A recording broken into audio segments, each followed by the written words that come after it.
My thing is, if there was no heaven to make, what religion would you really practice?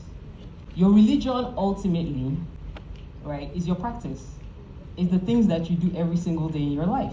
So if there was no heaven that you were, as a Christian, you were aspiring to or you were afraid of, the way that you will approach a problem, the way that you will approach a thing, the way that you will approach a relationship is your religion.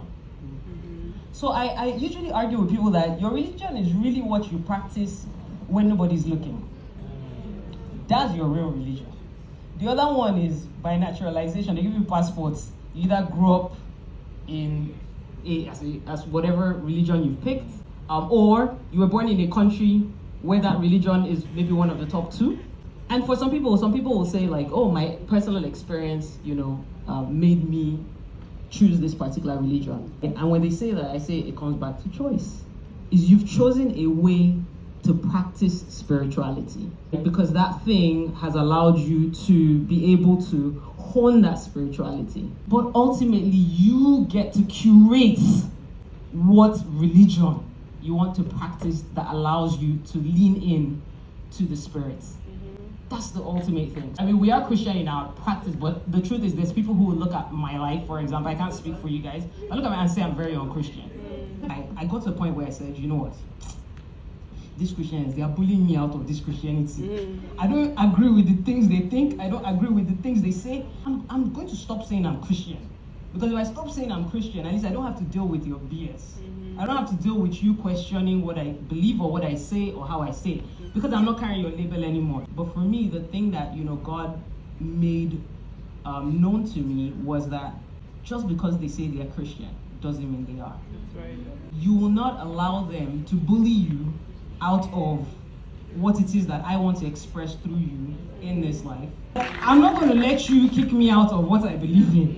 It's very important, again, for us to always go back to source. It's not about what he's doing, it's not about what she's doing, it's not about I want to make it to heaven, it's about how do you make sure that you live in this world in such a way that you are fulfilling purpose, your purpose in this life, you're fulfilling what it is that you were put on this earth to do, and you're allowing these things to flow through you per time, and that it is okay to go back on your words. It is okay to go back on your thoughts. It's okay to go back on what you believed in before. Because I find that when I have conversations with people sometimes, they're holding on to certain things that they're saying because they don't want to go back. Their mind has changed about this thing, right? Their understanding, and in fact, their experience has actually changed about this thing. But if I go back, I will sound like. So I dare say that a true spiritual journey requires a deep level of vulnerability.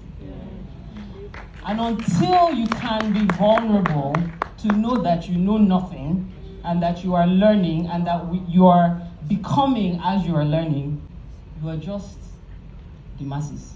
The masses, like John always puts it. You are the masses. That's the truth.